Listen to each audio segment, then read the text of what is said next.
You were picked to do this movie, James, and to build this DC universe. The movie's out. It's not even a week. Yeah. How do you feel about it?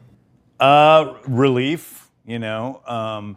The business of movies is a strange one because what you're doing is you're, committing, years of your life to a project like this. So for the past 3 years, I've worked on Superman. And then the movie is released, and you're like, is the public going to like it? Are the critics going to like it? And is it going to make money? And unfortunately, with this one, it went well on all three of those fronts. Yeah. But, I've had ones that have done well on one or none, and it's not as fun. What is this? Crypto! You are depicting Superman as more human. He's still this all-powerful being.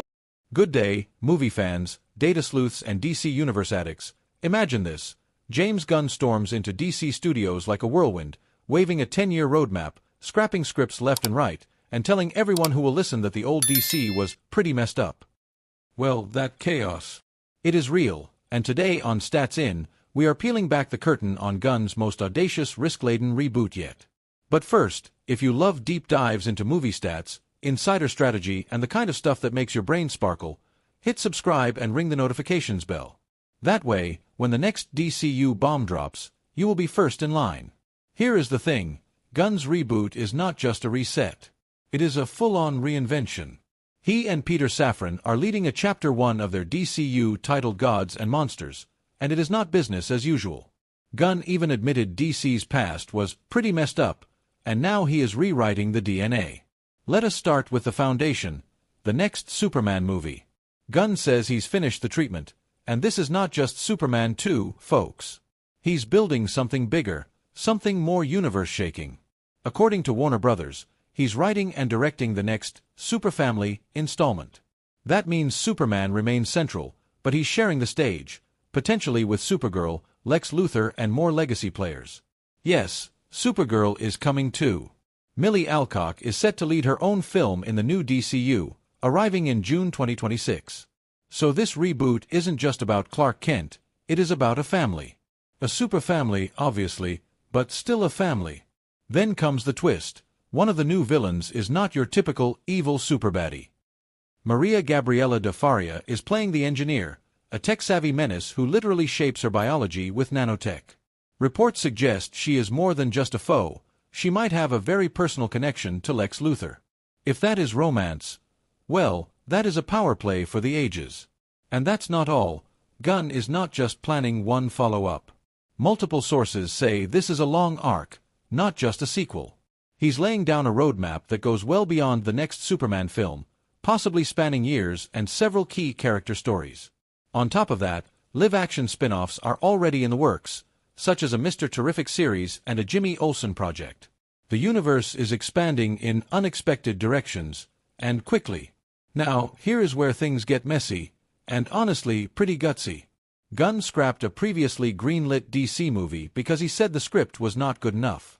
That is not hedge-your-bets behavior, that is quality-first leadership. He did not want to release something half-baked just for the sake of momentum. Speaking of shakeups, Gunn has publicly expressed regret over the ousting of Henry Cavill as Superman, calling it a total bummer. That admission is rare in Hollywood reboot playbooks. He's owning the blowback, while steering the ship in a completely new direction. Of course, audacious plans come with enormous pressure. The reboot's cornerstone, Superman 2025, had a strong domestic opening, but its international performance raised eyebrows. For a film meant to jumpstart a new chapter, every dollar, every fan reaction, every critic review matters more than ever. Meanwhile, Gunn's vision isn't limited to just big-screen heroes. One of the boldest moves, a horror-style Clayface film, written by Mike Flanagan, is coming. Yes, horror in the DCU. It's like he grabbed the genre handbook, set it on fire, and rewrote the rules. This is a reboot that does not just reset, it redefines. To top it off, the new DCU slate isn't just films. Television is fully woven in. The Lantern series, starring Hal Jordan and Jon Stewart, is set to premiere on HBO in 2026, and Gunn's fingerprints are all over its connection to the wider universe. That's real synergy, not just film to film, but film to TV, building lore in every format. But even the boldest architect faces instability. There are reports and rumors about creative tension at the top. Does Gunn really have complete control? And his contract? Let us just say it is not a golden parachute. Talk of future leadership changes is already floating in fan circles. That uncertainty adds an edge of danger. What if the chaos he's building could someday unravel at the top? Still, Gunn seems unflinching. He is rebuilding DC not as a series of disjointed films, but as a genre-jumping, tone-shifting tapestry, one that respects legacy but embraces risk. His plan is both daring and deliberate. Smaller stories, bold villains, unexpected genres, and a tightly knit universe that doesn't feel stale or recycled. So here is the takeaway. Yes, the DCU reboot is chaotic. Yes, it is risky. But that risk is deliberate. Gunn is not just making a movie. He is building a universe. A universe where Superman isn't the only hero, where villains are complicated, and where horror, sci-fi, and superhero drama all share. Good day, movie fanatics, data devotees, and DC obsessives. Imagine this. James Gunn quietly finishes a monster-sized treatment for the next chapter in his Superman universe, and what he's building might not just be another sequel. Today on Stats In, we're unpacking the secretive, ambitious, and yes, slightly scandalous evolution of Gunn's superfamily universe. But before we jump in, hit subscribe and ring that notifications bell. If you want to stay ahead with hot DCU news, bold breakdowns, and stats that make your jaw drop, you belong here. Alright, let us dive in.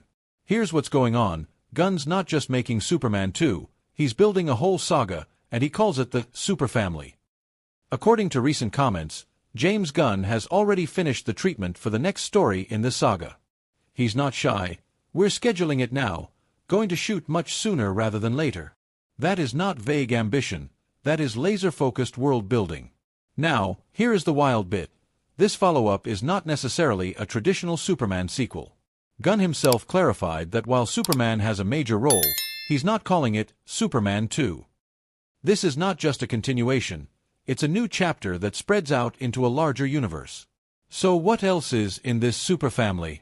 For starters, Supergirl is officially on deck. Millie Alcock, who recently appeared, is set to star in her own film, scheduled for June 26, 2026. That means the superfamily really could mean family, Superman, his cousin Kara, maybe more. But wait, there is more drama in the shadows.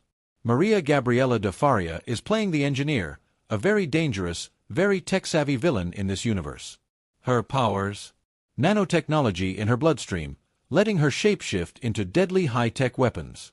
And according to some behind-the-scenes whispers, Luthor's Batgirl might be more than just an ally. There's speculation of a romantic entanglement. Yes, you